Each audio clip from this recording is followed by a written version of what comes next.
لوگ کہتے ہیں زکوٰۃ کا وقت آیا ہمارے پاس کیش ہی نہیں ہے. ارے آپ کو اچانک زکوٰۃ فرض تھوڑی ہوئی ہے. آپ کو پتا تھا کہ آپ کی اتنی پراپرٹی ہے، زیورات ہیں، یہ سب کچھ ہیں، اپنی اتنی زکوٰۃ بنتی ہے.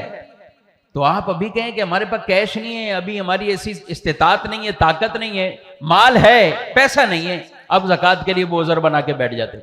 میں نے کہا آپ کے گھر میں اگر شادی 2 مہینے بعد آ رہی ہو تو شادی سے 2 دن پہلے گھر والوں کو بتانا مجھے تو پتہ ہی نہیں تھا یہ خرچہ آنے والا ہے، تو میں نے تو کوئی تیاری نہیں کی. پھر آپ کو گھر والے بتائیں گے کہ آپ کو کب بتانا تھا اور کب آپ کو یاد کرانا تھا.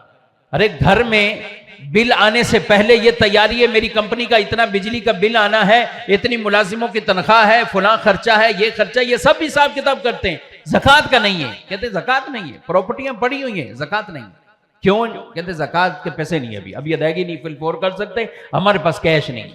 تو یاد رکھیں پراپرٹیاں تجارت کی غرض سے جو آپ نے دکانیں خریدی، پراپرٹی خریدی کہ جس میں آپ نے بیچنے کی نیت سے ان چیزوں کو خریدا ہوا ہے، مال تجارت ہے. زیورات ہیں، پیسہ نہیں ہے.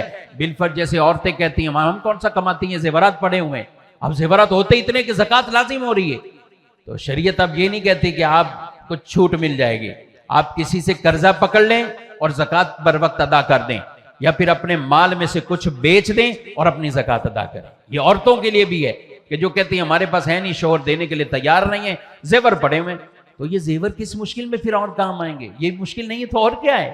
تو کچھ بیچ دیں، آپ اپنے زیورات میں سے کچھ بیچ دیں. نہیں تو زیور کا ہی وہ 2.5% زکوٰۃ کے اندر، زیور کو زیور بھی زکوٰۃ دے سکتے ہیں، منع تھوڑی ہے. اس وزن کے اعتبار سے آپ اس کا 2.5% زکوٰۃ میں نکالیے. تو یہ عذر نہیں ہے میرے بھائیوں کہ مال ہے پراپرٹی کی صورت میں یا زیورات کی صورت میں زکوٰۃ کے پیسے نہیں ہیں، آپ کو دینا پڑیں گے. وہ چاہے کسی سے قرضہ لے اپنی زکوٰۃ ادا کریں، یا پھر اپنے مال میں سے کچھ چیزوں کو بیچ کر اپنی ان زکوٰۃوں کو ادا کریں.